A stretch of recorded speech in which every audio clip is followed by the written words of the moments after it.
Hello बच्चों, मैं Sujeet Kumar Singh in Focus Classes Gahmar से।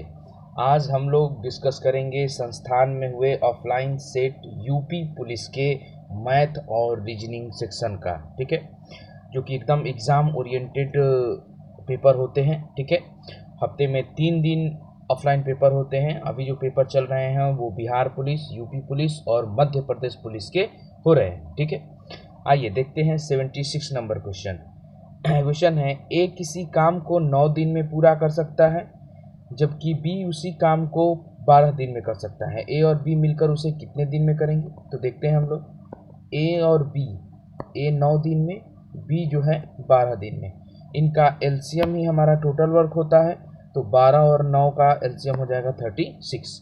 9 चौक 36, 12 तियाँ 36। ठीक है, यानी कि 36 काम को अगर ये दोनों एक साथ मिलके करेंगे तो दोनों की क्षमता 4 और 3 मिलके 7 हो जाएगी। ठीक है, यानी कि 7 पाँचे 35, 5 सही 1/7 दिन में। Option number A.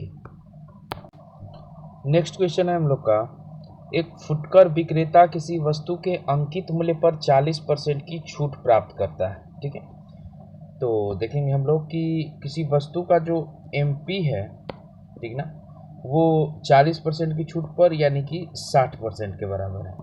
क्लियर?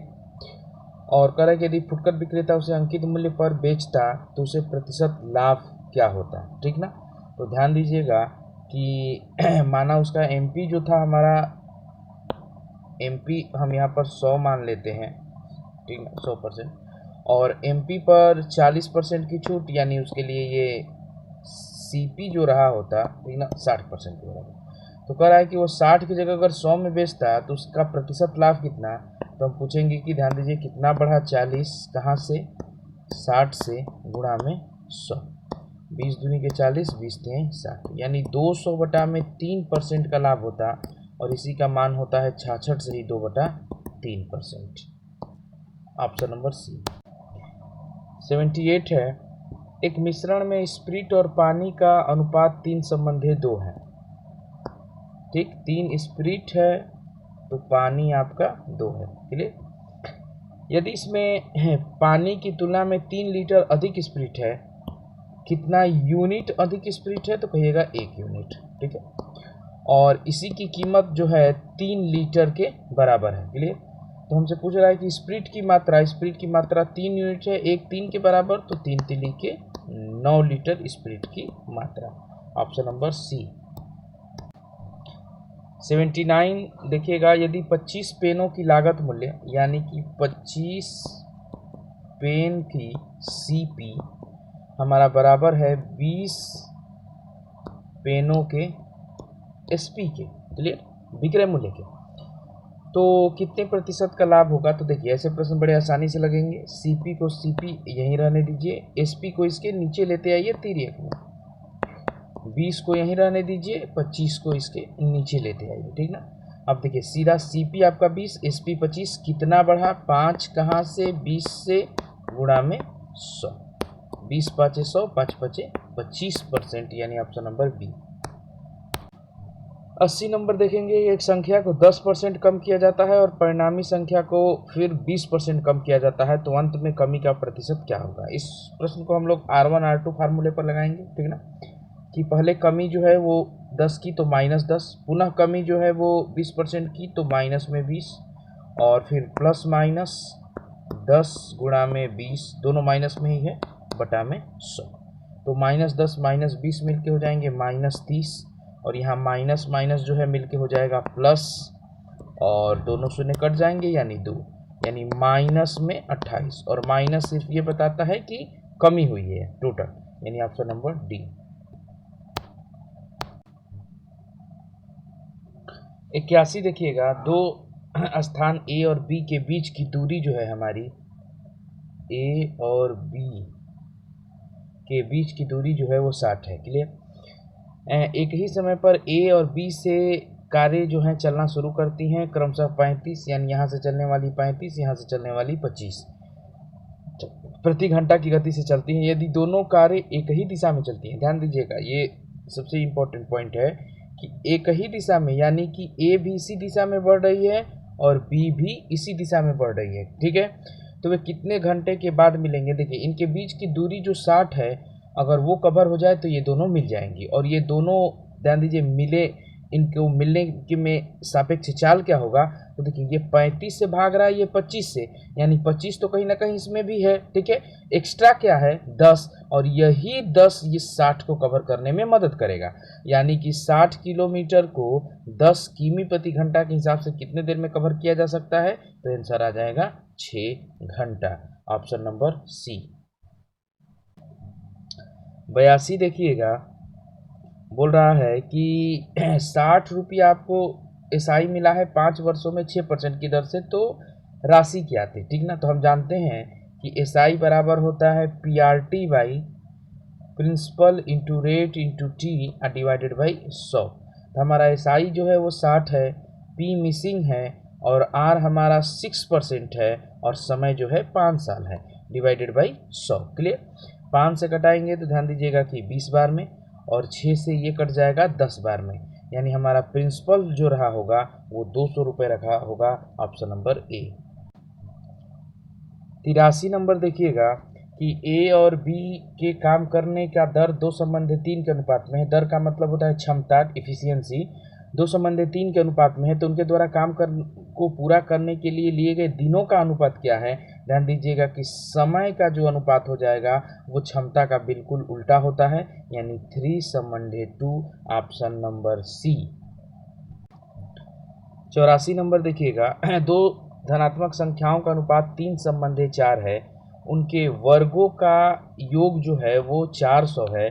संख्याओं का ध्यान दीजिएगा कि योग कितना है, संख्याओं का योग कितना है पूछ रहा है। तो देखिए सबसे पहले तो अज्यूम करते हैं कि नंबर्स हमारे क्या रहे होंगे।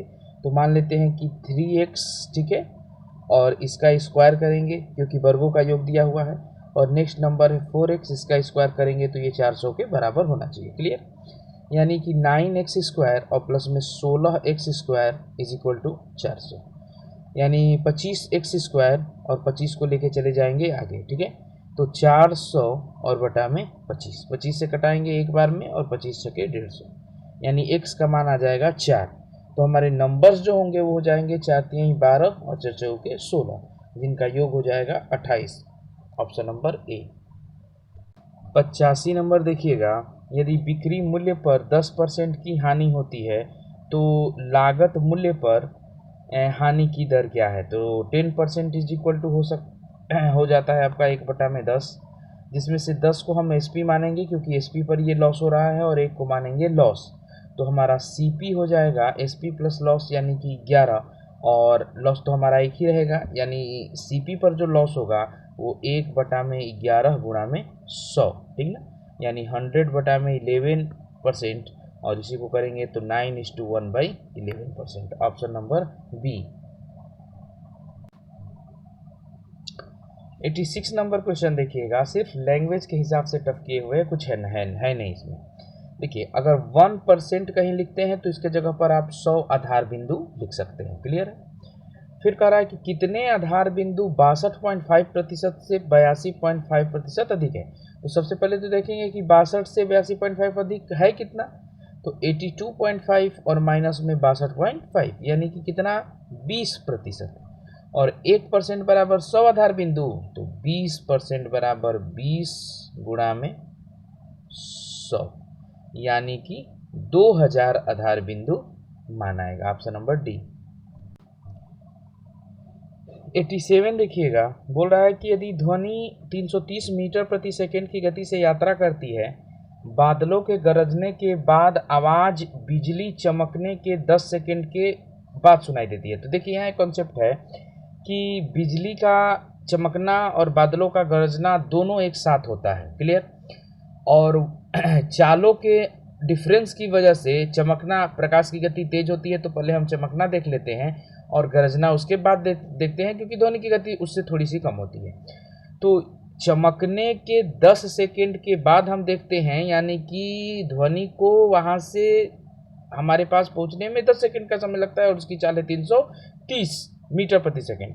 तो दूरी बराबर डी बराबर होता है एस इंटू में टी, यानी 330 गुणा में 10, यानी 3300 मीटर दूरी पर है, ठीक ना।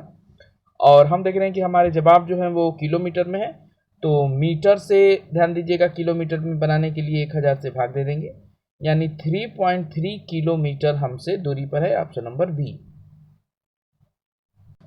88 नंबर, एसआई बराबर पीआरटी बाई 100 पर है, ठीक ना। तो एसआई हमको प्राप्त हुआ है आर, पी हमारा प्रिंसिपल 2 वर्षों में R% की दर से डिवाइडेड बाई 100, क्लियर है। आर से आर को कैंसिल करेंगे, 2 से कटाएंगे इसको 50, यानी कि पी बराबर हमारा कितना हो जाएगा 50, ऑप्शन नंबर सी। 89 देखिएगा, p square plus 1 by p square is equal to 47, ठीक है। लिखते हैं p square plus 1 by p square बराबर में है 47, ठीक है। अगर इसको हम लोग a प्लस बी के होल स्क्वायर पर बनाना चाहे तो मैं कहूँगा कि दोनों तरफ हम 2 जोड़ देंगे, क्लियर है। 2 जोड़ने से ध्यान दीजिए P square plus 1 by p square, और यहाँ पर 2ab जो होगा, तो a की जगह पर अगर हम p लिखें, ध्यान दीजिएगा यहाँ पर 2ab रहे तो p प्लस 1 बाई पी का होल स्क्वायर लिख सकते हैं।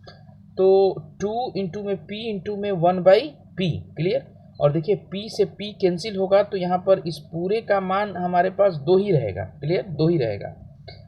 तो ध्यान दीजिएगा कि अब जो हमारे पास है कि P square plus 1 by p square और प्लस में 2 बराबर में 49, क्लियर।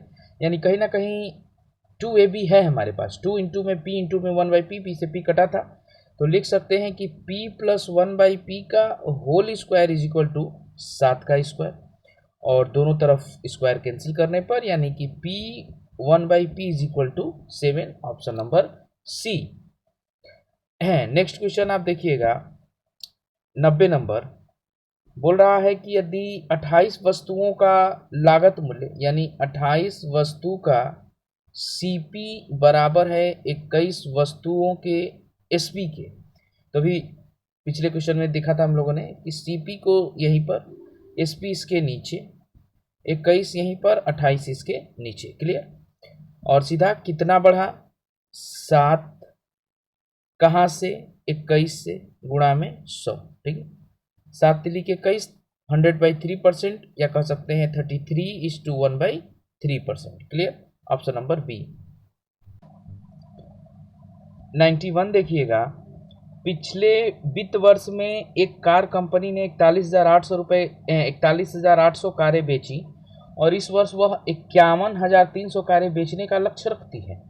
बिक्री को कितने प्रतिशत बढ़ाना होगा। देखिए पहले जो था पिछले साल वो 41,800 बेची है और इस साल उसका टारगेट है 51,300 बेचने का, क्लियर। कितना बढ़ा, तो कहिएगा 9500, कहाँ से, 41,800 से, इंटू में 100, ठीक। जब इसको कैलकुलेट कीजिएगा, हल कीजिएगा, ठीक ना, तो हमारे पास आएगा 22 सही 8/11%, option number D. 92 number question देखिएगा कि स्थिर जल में नौका की गति 20 किमी प्रति घंटा है, तो नौका की गति को हम x के रूप में देखते हैं कि x इज इक्वल टू 20 किमी प्रति घंटा, क्लियर। और धारा की गति 5 किमी प्रति घंटा है, तो y को रूप में इसको देखते हैं, यानी 5 किमी प्रति घंटा, क्लियर है। और धारा की गति के साथ आप जानना चाहते हैं, इसका मतलब धारा आपके चाल को सहायक करेगी, यानी दोनों चालें जुटेंगी। और आप कितनी यात्रा करना चाहते हैं, 100 किलोमीटर की यात्रा अगर आप करना चाहते हैं तो 20 और 5 25 किमी प्रति घंटा की स्पीड से जाइएगा, तो आपको 4 घंटे का समय लगेगा, ऑप्शन नंबर सी। 93 नंबर देखिएगा, कोई धनराशि 8 वर्षों में स्वतः दुगुनी हो जाती है तो ब्याज की दर प्रतिशत में कितनी है, क्लियर है। स्वतः की दुगुनी हो जाने का मतलब कि अगर वो प्रिंसिपल उसका x रहा होगा तो अमाउंट जो होगा वो 2x हो जाएगा, यानी एसआई का मान जो होगा 2x minus x is equal to x हो जाएगा, क्लियर है। आगे बढ़ते हैं, तो प्रतिशत दर हमसे पूछ रहा है, यानी एसआई बराबर PRT/100, clear. SI x, principal भी x, क्लियर। इंटू में हम आगे बढ़ते हैं कि 8 वर्षों में, तो टाइम हमारा 8 और प्रतिशत दर R% मान लेते हैं, तो R/, क्लियर। x से x को कैंसिल करेंगे और 8 से इसको कैंसिल करेंगे तो 12.5, ठीक ना, या 12 से 1/2, तो आर का मान हो जाएगा 12 - 1/2%, ऑप्शन नंबर डी। 94 नंबर देखिएगा, नीचे अक्षरों की एक श्रृंखला दी गई है, ठीक है, और कुछ निश्चित क्रम में इस प्रकार निर्धारण कीजिए कि विकल्प में श्रृंखला के आगे 2 अक्षर का चयन कीजिए। क्लियर। तो हम श्रृंखला देख पा रहे होंगे कि Z, A, X, D, V, G, T, ये जो श्रृंखला है अल्टरनेट का है, ठीक ना। जैसे कि जेड का संबंध आपको यहाँ एक्स से बनाना है, एक्स का संबंध वी से, वी का संबंध टी से, और ए का संबंध डी से, डी का संबंध जी से। क्लियर। तो जेड वाले में जो प्रोसेस हो रहा होगा आप देख रहे होंगे कि 26 से 24 यानी -2, 22 से आपका 24 से 22 हुआ है तो -2, 22 से 20 हुआ है तो -2, यानी इस श्रृंखला में -2 और ए और डी वाले में आप देख पा रहे होंगे कि 1 और प्लस में 3 4, डी प्लस में 3 आपका 4 3 7, ठीक ना। यानी कि दूसरे वाले श्रृंखला में आपको क्या हो रहा है, +3, ठीक ना। इस तरीके से आप कंटिन्यूअस आगे बढ़िएगा, ठीक है। तो आपका P के बाद -2 के सेंस में N बन जाएगा एकदम अंतिम वाला, और M के सेंस में +3 के सेंस में आपका P बन जाएगा, यानी आंसर हो जाएगा P और N, option number C. Next question हम लोग देखेंगे आपका 95 नंबर, नीचे दी गई श्रृंखला में कौन सा संख्या गलत है। तो देखिए इसमें जो ऑपरेशन बनाए हुए हैं कि 3 को कैसे लाया है, तो 3 को लाया है 1 × में 2 प्लस में 1, 2 एकम 2 1 3। उसके बाद 13 को कैसे लाया है, तो इसके जस्ट आगे के दोनों नंबर 2 गुणा में 3 प्लस में 1, 3 दूनी के 6, 3 गुणा में 4, सॉरी 3 गुणा में 4, इससे आगे के दोनों नंबर, तो 4 3 12 1 13। चलिए उसके बाद 31 को कैसे लाया है, तो 5, इसके आगे के दोनों नंबर 5 6 के 30 प्लस में 1, तो 58 कैसे लाएगा, तो 7 गुणा में 8, 8 7 56 और प्लस में 1 57, तो यहाँ पर 57 होना चाहिए, दिया है 58, ऑप्शन नंबर बी हमारा गलत है। क्लियर।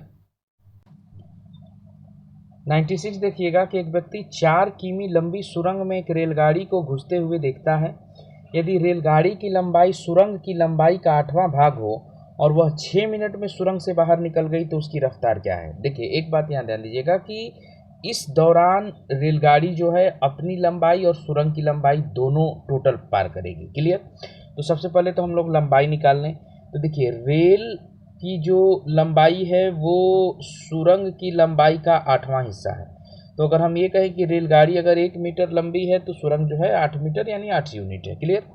और इसी 8 की कीमत हमको 4 किलोमीटर दिया हुआ है, तो एक का रेलगाड़ी का लंबाई निकालेंगे तो 4 8 के बराबर, तो एक की कीमत कितनी 0.5, ठीक है।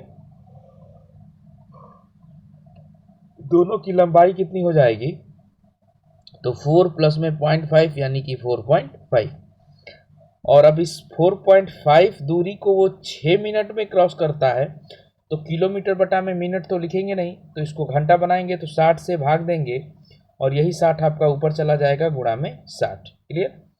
6 से कटाएंगे 10 बार में, यानी कि 45 किमी प्रति घंटा उस रेलगाड़ी की चाल रही होगी, ऑप्शन नंबर सी। 97 और 98 देखिएगा कि कौन से शब्द नहीं बनाए जा सकते हैं, पूछ रहा है हमसे, ठीक है।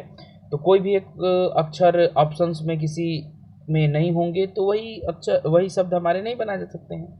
तो 96 का आप ऑप्शन नंबर ए देखिएगा कि इंटरटेनिंग से आपको ध्यान दीजिएगा कि ऑप्शन नंबर ए TERTIARY, जिसमें कि वाई आप देख पा रहे होंगे, और पूरे ही प्रश्न में इंटरटेनिंग में जो है वाई है ही नहीं, यानी ऑप्शन नंबर ए हमारा नहीं बनाया जा सकता है, ठीक ना। 98 नंबर में आप देखिएगा कि 98 नंबर के ऑप्शन नंबर ए में आपको टी दिख रहा होगा, और इस पूरे वर्ड में आपको कहीं भी ध्यान दीजिए टी नहीं दिखेगा, इसलिए 98 का ए हमारा गलत होगा। 99 देखिएगा, वक्तव्य है कि अहिंसा मानव जीवन का मूल सिद्धांत होना चाहिए और हम सभी को अहिंसा अपनानी चाहिए। क्लियर। निष्कर्ष कह रहा है कि हम सभी अहिंसा का वास्तविक अर्थ जानते हैं। इस पूरे वक्तव्य में कहीं इस बात की चर्चा नहीं है कि हम उसका वास्तविक अर्थ जानते हैं कि नहीं जानते हैं। ऑप्शन ए जो है 1 नंबर गलती होगा। और अगर हमें अपनानी चाहिए, ये हमारे जीवन का मूल सिद्धांत होगा, तो इसका पीछे कुछ लॉजिक होगा। इससे ध्यान दीजिएगा कि सामाजिक स्तर पर, वैश्विक स्तर पर कुछ फायदे होते होंगे। और वही बात दूसरा में कह रहा है कि अहिंसा वैश्विक सौहार्द को बढ़ावा देती है, तभी तो कहा जा रहा है, ध्यान दीजिएगा, कि इसको आपको हमें अपनाना चाहिए और हमारे जीवन का मूल सिद्धांत होना चाहिए। यानी आप दूसरा नंबर हमारा सही है, यानी ऑप्शन नंबर बी केवल 2 सही है। 100 नंबर देखिएगा, इसमें कुछ चिन्हों को बदला है, जैसे माइनस को गुणा के रूप में देख रहा है, प्लस को विभाजन और घटाव को भाग के रूप में देख रहा है, ठीक ना। घटाव तथा भाग को जोड़ना, क्लियर। तो आगे हम लोग बढ़ेंगे। ध्यान दीजिएगा कि पूछ रहा है कि सही समीकरण कौन सा होगा। तो इसमें एक ही तरीका होता है कि हर ऑप्शन को आपको चेक करना ही पड़ेगा। और यहाँ पर जैसे 100 का डी है, तो मैं आपको इसी को चेक करके दिखाता हूँ, ठीक है, कि 9 माइनस में 7 डिवाइडेड 7 प्लस में 7, क्लियर। तो इसके चिन्हों को अगर हम चेंज करेंगे तो माइनस को गुणा कहा जा रहा है, क्लियर है। तो 9 गुणा में 7, भाग को जो प्लस कहा जा रहा है तो प्लस में 7, और प्लस को भाग कहा जा रहा है, यानी भागा में 7। और क्या इसका मान 64 आएगा? तो आइए देखते हैं। 7 से 7 को कटाएंगे एक बार, और 9 साते 63 प्लस में 1, यानी 64 बराबर 64। इसलिए ऑप्शन नंबर डी हमारा सही है, क्लियर। और ऐसा आपको इन सारे ऑप्शनों के थ्रू करना होगा, ठीक ना। चेक करके ही आप, हो सकता है कि कभी आपको ऑप्शन नंबर ए में ही इसका सही आंसर मिल जाए, और कभी कभार होगा कि डी में होगा, तो सारे चेक करवाएगा, क्लियर। नेक्स्ट हम लोग पढ़ते हैं 101 नंबर क्वेश्चन। देखिएगा कि 17 इसमें भी कोई आपको एक सेटिस्फाइड करने वाला है, तो उसका आंसर है ऑप्शन नंबर सी। चेक आपको लमसम में ए बी करके ही सी पर आइएगा। तो देखिए प्रश्न है हमारा 25 भागा में 7 पॉइंट में 2 माइनस में 5 इज इक्वल टू 22। तो 25 और भागा को प्लस लिखा जा रहा है, तो प्लस में 7, पॉइंट को माइनस लिखा जा रहा है तो माइनस में 2, माइनस को गुणा लिखा जा रहा है तो गुणा में 5। अब देखते हैं कि क्या हमारा मान आ जाएगा क्या। तो 25 और 7 जो है, ध्यान दीजिएगा कि हो जाएगा 32, और माइनस में 5 दूनी के 10, यानी कि 22। 22 बराबर 22, यानी ऑप्शन नंबर सी हमारा सेटिस्फाइड है। 102 नंबर क्वेश्चन देखिएगा, बोल रहा है कि हनीफ को इच्छा होती है कि वह अपने दोस्त जोसेफ के घर का पता लगाए, जिसका घर उसके घर से 20 किमी पूरब की ओर है, क्लियर। आइए देखते हैं हम लोग। मान लीजिएगा कि ये हनीफ का घर है, और उसका जोसेफ का घर जो है यहाँ से 20 किलोमीटर दूर पूर्व में है, जो ध्यान दीजिए कौन, जोसेफ का, क्लियर। तो ये तो डायरेक्टली हो गया। इसमें कि ये यात्रा भी कर रहा है। यात्रा कैसे कर रहा है, ध्यान दीजिएगा कि हनीफ अपने घर से उत्तर की ओर 5 किमी चला, क्लियर, 5 किमी। तो मान लीजिएगा कि हनीफ यहाँ से जो है 5 किलोमीटर उत्तर की ओर चला। उसके बाद बोला है कि दाहिने मोड़ लेके 11 किलोमीटर जाता है, दाहिने मोड़ के 11 किलोमीटर, फिर दाहिना मोड़ लेके 9 किलोमीटर जाता है, ठीक ना, और फिर बायां मोड़ लेके 9 किलोमीटर जाता है, क्लियर। आगे बढ़ेंगे हम लोग। 9 किलोमीटर जाता है। उस जगह पर आकर वह जोसेफ को ढूंढने में मुश्किल पड़ जाती है, ठीक है।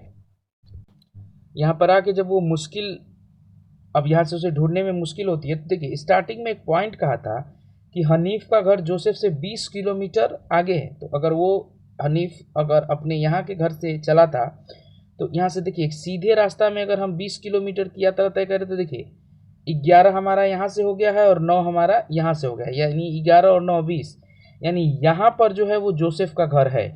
और इधर से वो घूमते हुए 5 उत्तर, 11 दाहिने, फिर दाहिने 9, फिर बाएं 9 करके वो हनीफ जो है यहाँ पहुँच चुका है। तो पूछ रहा है कि अंत में कि उस जगह पर आकर वह जोसेफ को ढूंढने में मुश्किल में पड़ जाता है और रुक जाता है, वहाँ से वह कितनी दूरी और किस दिशा में हनीफ को चलना होगा ताकि वह जोसेफ के घर का पता लगा सके। तो हनीफ यहाँ है और उसे यहाँ जाना है, तो सीधा सा बात है कि बाएं साइड में अगर वो, ध्यान दीजिए ये पूरा 9 में 5 ये 4 ये, तो 4 ये भी, अगर बाएं साइड में 4 किलोमीटर वो चल जाए तो वो जोसेफ के घर पहुंच सकता है, यानी कि ऑप्शन नंबर आपका सी हो जाएगा इसका आंसर। 103 देखिएगा, यदि ए गणित को, ध्यान दीजिए ये वाला गोला गणित को, ये वाला गणित को, ये जीव विज्ञान को और ये भौतिक विज्ञान को करता है, ठीक है। तो कितने छात्रों ने दोनों भौतिक और जीव विज्ञान को चुना है? तो ध्यान दीजिएगा कि बोथ वाला हमारे पास 20 है, और इसमें ऐसा उसने कहीं से नहीं कहा है कि मुझे भौतिक और जीव चाहिए, गणित नहीं चाहिए। उसने सिर्फ इन दोनों की बात की है। तो हम यहाँ पर इस 6 को भी उठाएंगे, क्योंकि ये 6 जो है जीव और भौतिक दोनों में है, भले गणित में है लेकिन गणित के लिए मना नहीं किया है। तो 20 + 6 बराबर में 26, ऑप्शन नंबर सी। 104 नंबर देखिएगा कि यदि किसी महीने के 7वां दिन शनिवार होता है, 10वां दिन शनिवार होता है, तो एक बात हम लोग जानते हैं कि हर 7 दिन के बाद हमारा दिन रिपीट होने लगता है। तो अगर 10 को शनिवार था तो उस महीने की 27वें दिन क्या था? देखिए, तो प्लस में 7 17, प्लस में 7 24, यानी 24 को पुनः शनिवार होगा, और हमसे 27वां यानी 3 दिन बाद का दिन पूछ रहा है। तो इसमें प्लस 3 दिन और कर देंगे तो हमारा आंसर जो आ जाएगा वो आ जाएगा मंगलवार, ऑप्शन नंबर बी। 105 नंबर देखिएगा, कथन कह रहा है कि गुणवत्ता का एक मूल्य होता है, ठीक ना। गुणवत्ता का मतलब क्वालिटी का, किसी भी चीज़ की क्वालिटी के लिए आपको एक पेमेंट करना होगा, ठीक ना।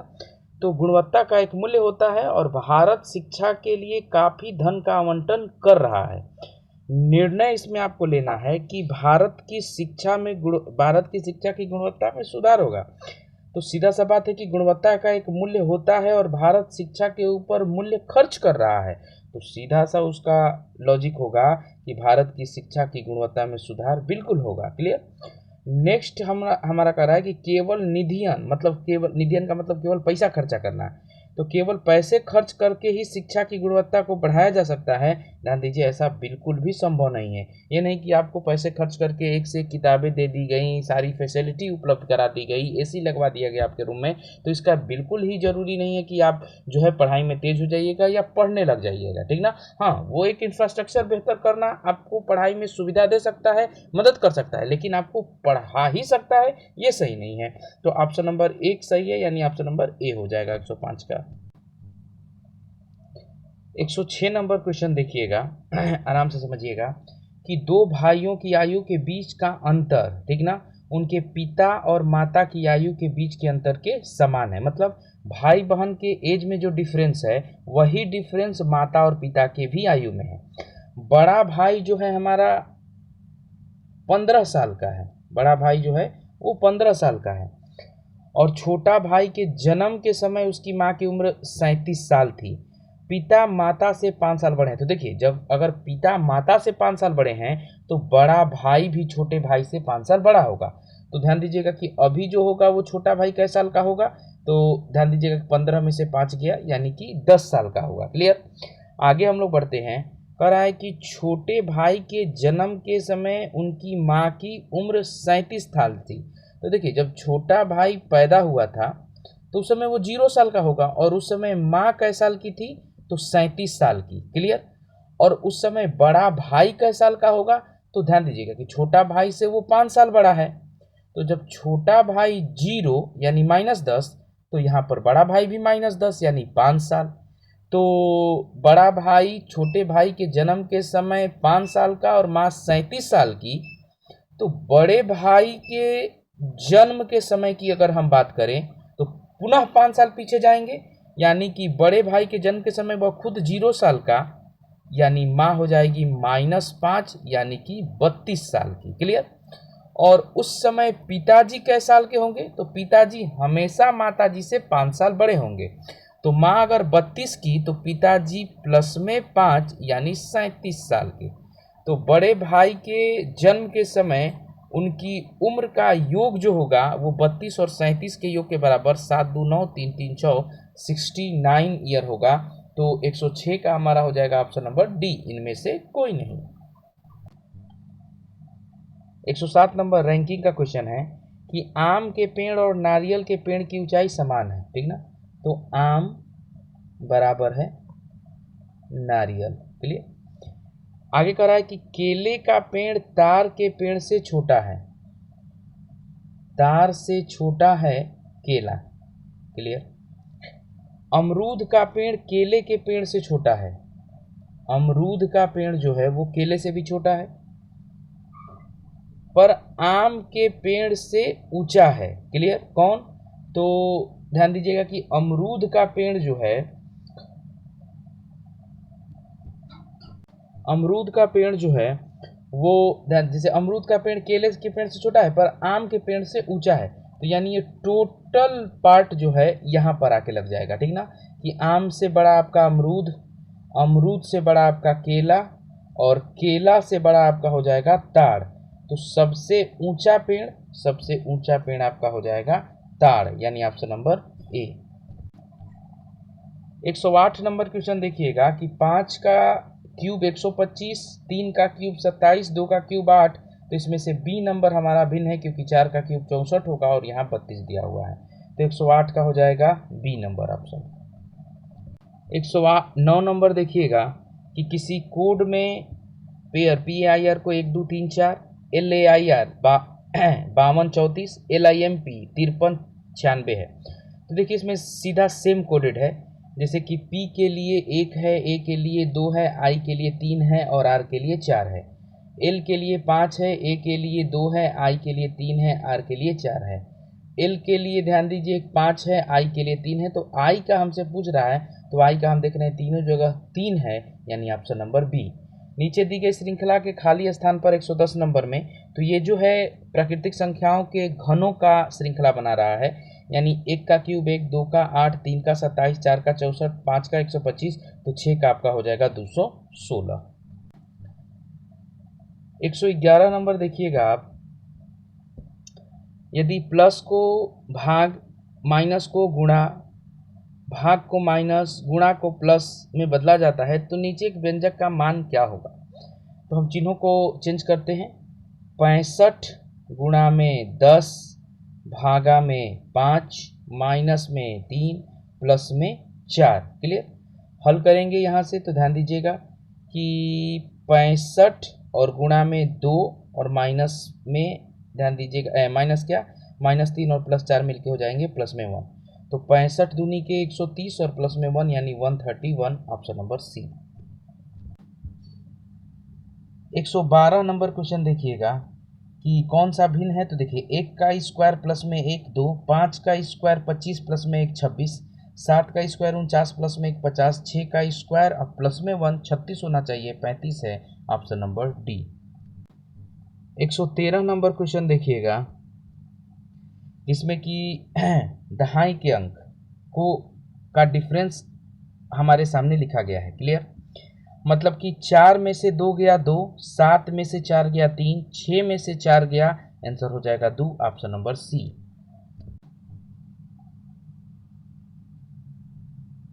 डीआई समझिएगा, नीचे दिए गए चार्ट पिछले वर्षों में विभिन्न अनाजों के उत्पादन को 100 टन में प्रदर्शित करता है। दी गई जानकारी का अध्ययन करें और निम्नलिखित प्रश्नों का जवाब दें। क्लियर? तो 2 विभिन्न वर्षों में कौन सी फसलों का उत्पादन एक समान मात्रा में हुआ है? मतलब कि 2 वर्ष में, ठीक ना, 2 फसलों का उत्पादन जो है समान मात्रा में देखा जा रहा होगा। क्लियर? तो यहाँ पर हम देख रहे हैं कि देखिए पहले तो ध्यान से देखिएगा कि यहाँ से ये अलग है, ये अलग है और ये अलग है, और 3 फसल का नाम, यानी ये पहला वाला चावल, दूसरा मक्का और तीसरा वाला ज्वार है। ठीक ना? तो इसमें हम देख रहे हैं कि 2004 में चावल की जो मात्रा है वो 2005 के मक्का की मात्रा के लमसम में बराबर है। ठीक ना? यानी कि चावल और मक्का का 2 विभिन्न वर्षों में उत्पादन बराबर है, तो 114 का सी हो जाएगा। क्वेश्चन समझिएगा, यहाँ कह रहा है कि किसी भी फसल के निम्नतम और उच्चतम उत्पादन के बीच मात्रा का अंतर करीब कितना है। क्लियर? तो ध्यान दीजिएगा कि हमारे पास 3 फसलें हैं, चावल, मक्का, क्लियर, और ज्वार। क्लियर? सबसे पहले हम लोग देखेंगे मक्का का चावल का अधिकतम और न्यूनतम। क्लियर? तो चावल का अधिकतम आप लोग देख पा रहे होंगे 2004 में 9 है, 2004 में 9 है, और न्यूनतम 2005 में चावल का 2 है, इससे कम वो नहीं है, यानी कि इसका डिफरेंस हो जाएगा 7, यानी कि 700 टन। क्लियर? अब हम लोग नेक्स्ट देखेंगे मक्का के लिए। मक्का के लिए तो मक्का का आप अधिकतम उत्पादन देख पा रहे होंगे 2007 में 9 है, ठीक ना, 2007 में 9 है, या 2005 में भी देख सकते हैं 9 है, क्लियर है। तो अधिकतम इसका 9 है मक्का का, और न्यूनतम 2006 में आप देख पा रहे होंगे कि 1 है यहाँ पर, तो माइनस में 1 यानी कि 800 टन, क्लियर। अब ध्यान दीजिएगा कि हम लोग ज्वार का देखेंगे, तो ज्वार का देखेंगे तो ज्वार का अधिकतम आपको मिल जाएगा 2005 में 10 टन, मतलब 1000 टन, ठीक। और न्यूनतम उसका 2006 में है 4, यानी कि 600 टन, क्लियर। यानी इसमें देख रहे होंगे कि सबसे अधिकतम उत्पादन जो है वो है आपका 800 टन, यानी ऑप्शन नंबर सी। 116 है कि 2004 से 2007 के बीच चावल उत्पादन के आंकड़े यह दर्शाते हैं। तो देखिए, देखते हैं कि 2004 में हमारा जो चावल का उत्पादन था वो 900 टन था, यहाँ देख सकते हैं आप लोग 900 टन था, और 2007 में चावल का उत्पादन जो था वो 425 टन के लगभग था, ठीक ना। तो इसमें हमको कमी ही देखी जा रही है, कमी देखी जा रही है। तो अब देखते हैं कि कितने परसेंट की कमी हुई है। तो 900 से हुआ है 425, यानी कितना घटा, तो ध्यान दीजिएगा 475। कहाँ से, 900 से, और गुणा में 100, शून्य से शून्य कटेंगे, 475 में 9 से हम लोग भाग देंगे, तो 9 पाँचे 45, 2 बचेगा, 9 दूनी के 18, और 18 के बाद बच जाएगा हमारा 7, यानी 9 साते 63, यानी 52.7% की कमी आपको देखने को मिलेगी, क्लियर है। तो जो कि हमारे किसी ऑप्शन में नहीं है, तो करीब करीब की बात किया है, आंकड़ों में दर्शाते हैं, करीब करीब इसमें नहीं है, ठीक ना। तो लमसम में जब हमारे पास 52.7% नहीं है, तो 55% की कमी के लमसम में हम ऑप्शन नंबर बी दे सकते हैं, ठीक है। कोई की भी इसके जस्ट करीब में नहीं दिख रहा है। 50 को अप्रोक्स हम लोग ले सकते थे, लेकिन यहाँ पर आप देख पा रहे होंगे कि वृद्धि की बात की गई है, ठीक है। 117 नंबर क्वेश्चन पर आते हैं हम लोग। कह रहा है कि मक्का के उत्पादन में किस वर्ष में 3 गुना वृद्धि हुई है। तो आप देख पा रहे होंगे कि 2004 में मक्का में जो है 300 था उत्पादन, और 2005 में था 900। देख लीजिएगा यहाँ कि 2004 में मक्का जो था वो 300, और 2005 में जो था वो 900 के करीब, यानी 3 गुना वृद्धि हम लोगों को यहीं पर मिली हुई है, क्लियर। तो मक्का के उत्पादन में किस वर्ष 3 गुना में वृद्धि हुई है, तो आपका आंसर हो जाएगा ऑप्शन नंबर ए 17 का, 117 का, कि 2005 में 3 गुना वृद्धि देखने को मिली है। 118 नंबर क्वेश्चन पूछ रहा है कि किस वर्ष में सभी तीनों फसलों के उत्पादन में पिछले वर्ष की तुलना में वृद्धि हुई है। आइए देखते हैं।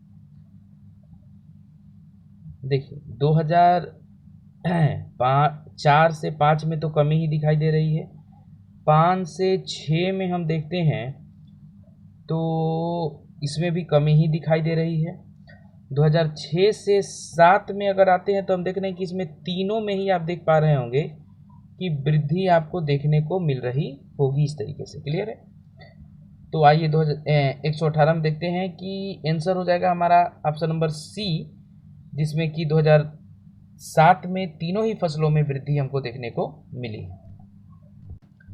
119 नंबर क्वेश्चन देखिएगा कि किस वर्ष में ज्वार का उत्पादन पिछले वर्ष की तुलना में लगभग 2 गुना हो गया है, क्लियर है।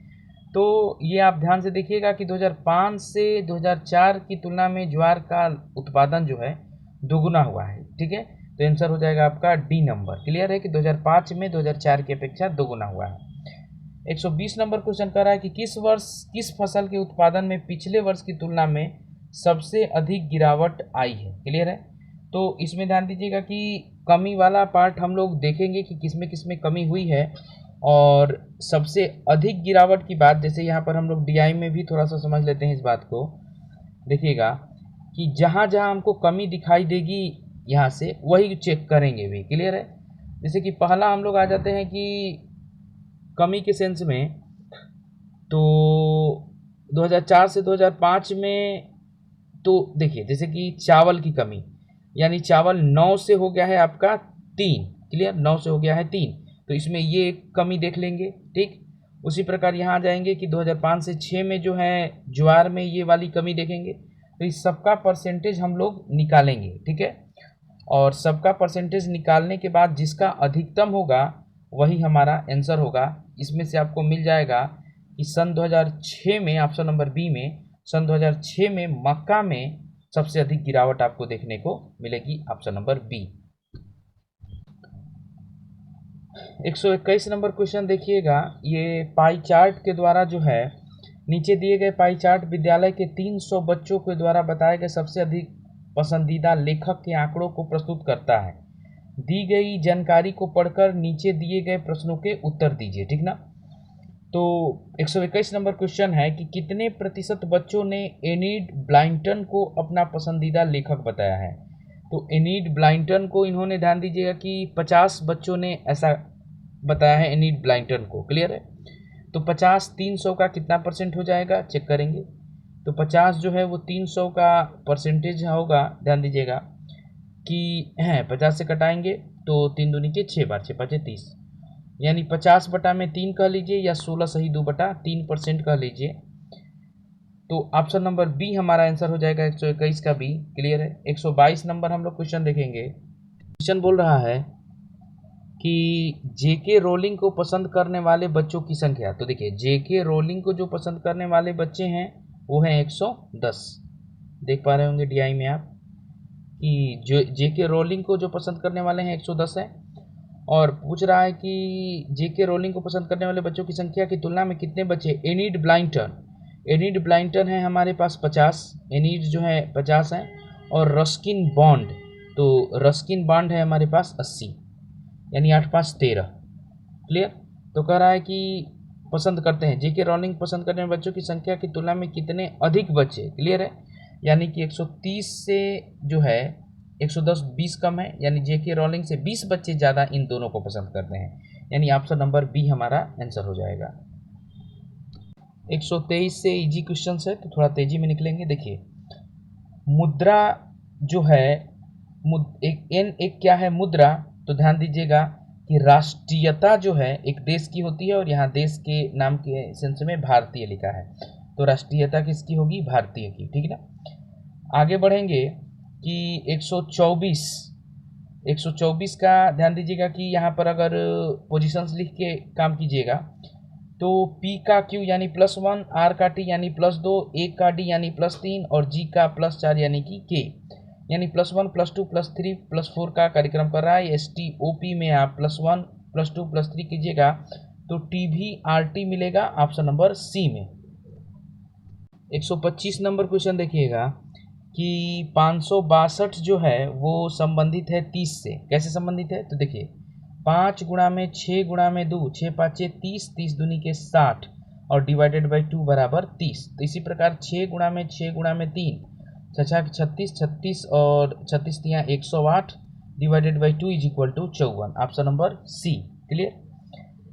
नेक्स्ट कर रहा है कि निम्नलिखित प्रश्न में दिए गए विकल्प में कौन सा विषम है। तो क्रिकेट, कैरम, टेबल टेनिस और शतरंज। तो हम देखेंगे कि कैरम, शतरंज और टेबल टेनिस इंडोर यानी घर के अंदर खेले जाने वाले खेल हैं, ठीक ना, जबकि क्रिकेट ध्यान दीजिएगा कि आउटडोर गेम है। तो ऑप्शन नंबर ए हमारा अलग है। 127 का सी नंबर हो जाएगा, क्योंकि आई से m +4 और m से x +11। डी नंबर में भी d से h +4, h से s +11, लेकिन के डी नंबर में भी आपका वही है कि के से o +4 और o से z +11, लेकिन सी नंबर में आपका g से w +16 और w से के -12, यानी सी नंबर आपका अलग है। 128 नंबर क्वेश्चन आप देखिएगा, जिसमें बोल रहा है कि निम्नलिखित प्रश्न में दिए गए विकल्पों में विषम युग्म को चुनिए, ठीक है।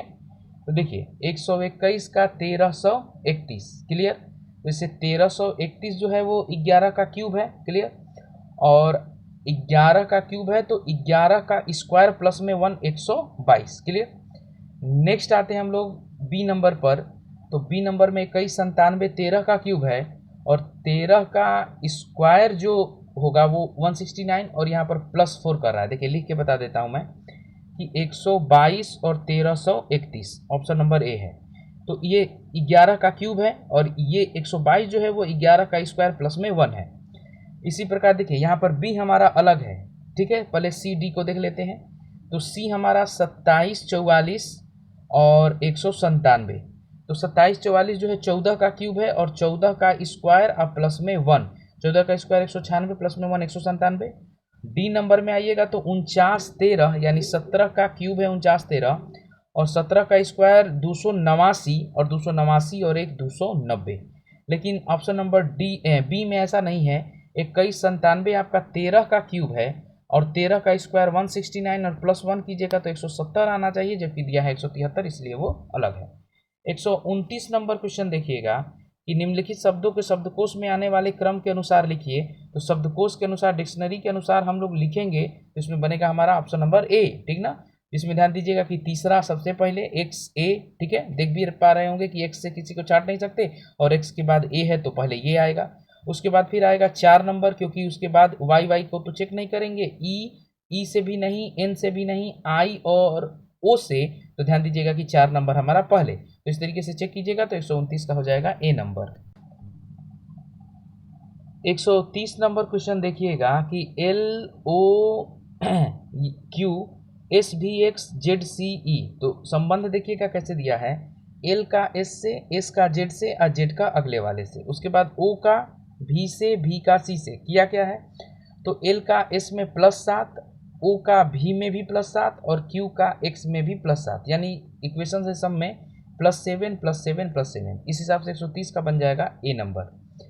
अगला हम लोग देखेंगे 131 का। तो 131 का देखिए, 13 दूनी के 26, 1 27, 27 दूनी के 54 और प्लस में 2 56। उसके बाद 56 गुणा में 2 और प्लस में 3 115। इसका मतलब 115 गुणा में 2 यानी 230 और प्लस में 4 234। Option number D. आगे बढ़ते हैं। 132 नंबर क्वेश्चन देखिएगा, बोल रहा है कि सुमित्रा को याद है कि उसकी माता का जन्मदिन 13 फरवरी के बाद और 16 फरवरी से पहले है, लेकिन उसके भाई को याद है कि उसकी माता का जन्मदिन 14 के बाद और 17 के पहले। तो अब हमारे पास एक ही डेट बचा और वो है 15 फरवरी, यानी 132 का हो जाएगा सी नंबर, 15 फरवरी। समय की थोड़ी सी प्रॉब्लम की वजह से आज यहीं तक देखेंगे। इसमें आगे के जो प्रश्नों में आपको डाउट होगा तो इसको आप लोग क्लास में पूछ लीजिएगा। बाकी आज से आप लोगों का सेट का डिस्कशन, मैथ और रीजनिंग का जो है ऑनलाइन रेगुलर उपलब्ध होगा हर सेट का, और जीएस और हिंदी का ऑनलाइन और ऑफलाइन। क्लास के स्टूडेंट ऑफलाइन देख लेंगे, बाहरी स्टूडेंट जो होंगे, ठीक है, वो आपको यूट्यूब पर इनफोकस क्लासेस करके हम लोग का यूट्यूब चैनल है, ठीक ना, तो वहाँ से देख सकते हैं, ठीक ना। ये सारे प्रोसेस अगर आपको पसंद आ रहे हैं तो प्लीज़ हमारे चैनल को लाइक, सब्सक्राइब, ठीक ना, और ज़्यादा से ज़्यादा शेयर कीजिए, प्रमोट कीजिए, ठीक ना। धन्यवाद।